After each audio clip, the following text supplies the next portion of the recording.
I'm Kay Daigle of Beyond Ordinary Women Ministries. I'd like to welcome you to this third in a series of 4 videos on leadership lessons from Moses.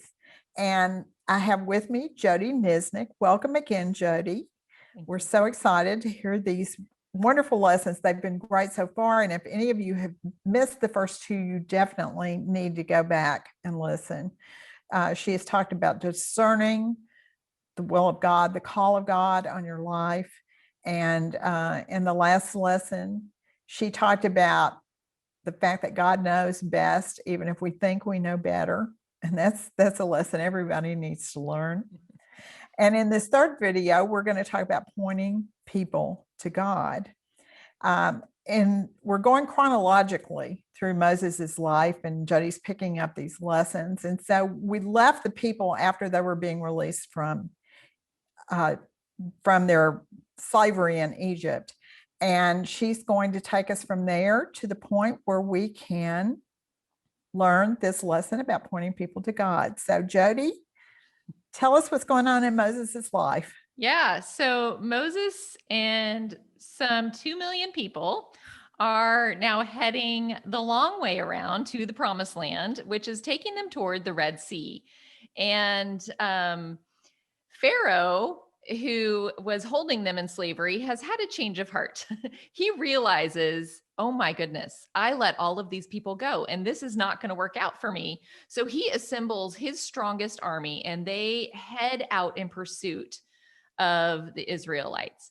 And as the Israelites are coming up toward the Red Sea, the Egyptian army starts to kind of close in behind them. So the Israelites find themselves hemmed in, and there's nowhere to go. If they go back, they face the army. If they go forward, they're swimming in a sea. And so it's at this point that anxiety starts to rise in the people. And Exodus 14:11 says this. It's describing how they're losing heart. And it says that the people say to Moses, was it because there were no graves in Egypt that you brought us to the desert to die? What have you done by bringing us out of Egypt? And Moses turns around and says to them, do not be afraid. You are going to see the deliverance of God. The Lord is going to fight for you. You just have to be still. And then the next verse, God says to Moses, tell the people to move forward. And with that, God tells him how to do it. And so Moses raises his staff, and you can only imagine the waters part, and the people then, the only thing to do is to walk through the waters. And I can only imagine how scary that must have been to walk through walls of water on both sides of you. And I also think to myself, how long did it take? There are 2 million people roughly. I mean, we don't know exactly because they only counted the men, which is a whole other thing we don't need to talk about. But the women and children, it's just because of how they do genealogies in the Bible, not because women and children were not important. They were, but the women and children weren't counted. So we guesstimate that it's 2 million people. How long did it take for 2 million people to walk through this wall of water being held back? Every single one of them, if they looked, they saw that it was Moses who's holding back the water with his staff. Of course, it's really the power of God doing it, but they see Moses. So the question now is, once they get to the other side, how are they going to respond to Moses? Because I think they're just a few short steps away from worshiping Moses instead of worshiping God. And isn't that the tendency of people always, is to turn their attention to the person in front of them instead of to the Lord? And yet saying, yes, God did it, but beginning to worship a person.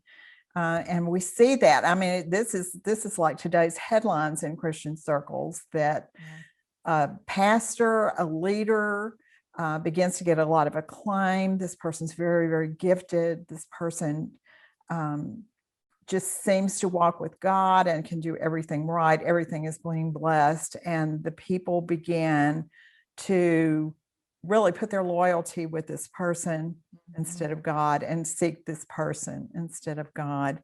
So what does Moses do when that starts to happen, or even just the danger of it?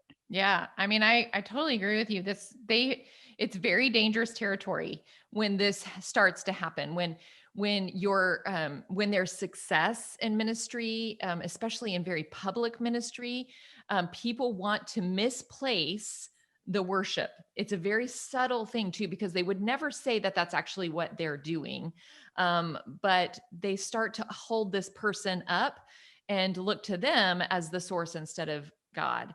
And so, what Moses does, and I think the leadership lesson for us in this is what we see Moses do. I'm going to pull a few lessons from it, but what we see Moses do is he immediately, as soon as they get across the Red Sea and the waters come over and the Egyptian army is actually wiped out, um, he leads the people to worship God.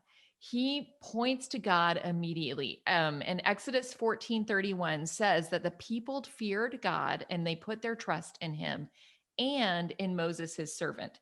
And I think that's important because it's not, people should trust us and people should look to us to point them to Jesus, to point them to God, and in some ways follow us, but they should be following us because we have a deep, sincere relationship with the Lord. And we're always pointing them to God. We're not pointing to ourselves. So that's the first lesson, is always point to God. When something goes well, when the Spirit starts moving, people want to put you on a pedestal. It happens. It's happened to me. People will come and praise me for something I said or something I did. And it's just, it has to be a discipline in our lives to say, if it was good, I got out of the way. God said that to you, not me. Of course, I sat down and did the work, but this is God moving. So always be pointing people to God. And the second thing I think is praising him publicly. So that's, how is God moving in your life? Talk about what God is doing, not your own wisdom. You'll hear a lot of people just talk about great wisdom and wise things to do. That's great. But let's talk about what God is doing, how God is moving, how he is pointing to us, pointing us to him, how he's refining us, how he's convicting us. So point to God, praise him publicly. The third thing, though, is a little different, and that is to protect our private relationship with the Lord. This is something I learned a long time ago, that there are things that have to be just between me and the Lord. So every time I read the Bible is not for me to prepare teaching for other people.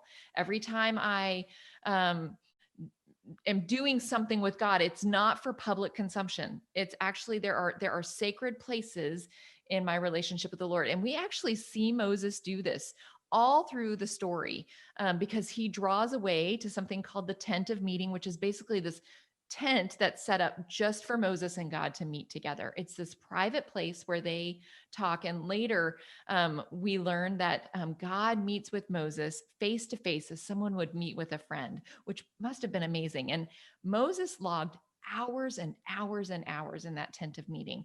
And we are not privy to those conversations. We have no idea what Moses and God talked about.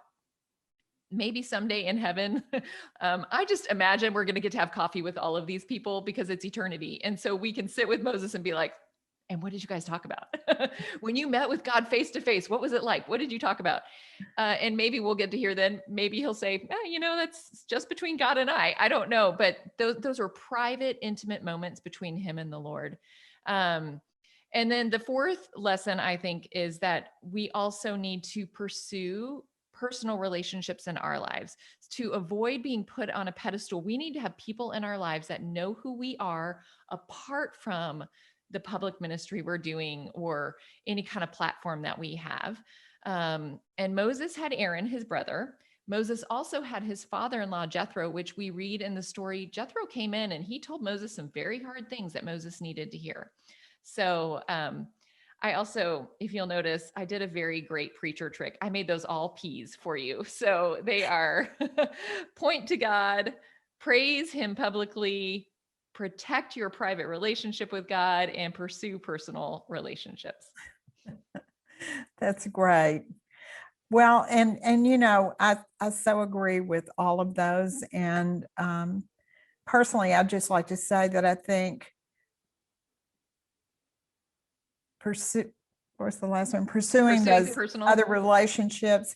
I think you have to be very intentional about it, because you can get so busy with your ministry, and you can get so busy with the people that you're working in ministry with, that you let go of those other people in your lives that you really, really need, because as you say, they know you, and right. and you can really talk to them about anything. So thank you, Jodie, for another great really set of lessons from Moses. And we have one more video podcast. And in this last one, Jodie is going to talk about the temptation to accommodate others. So we will see you then.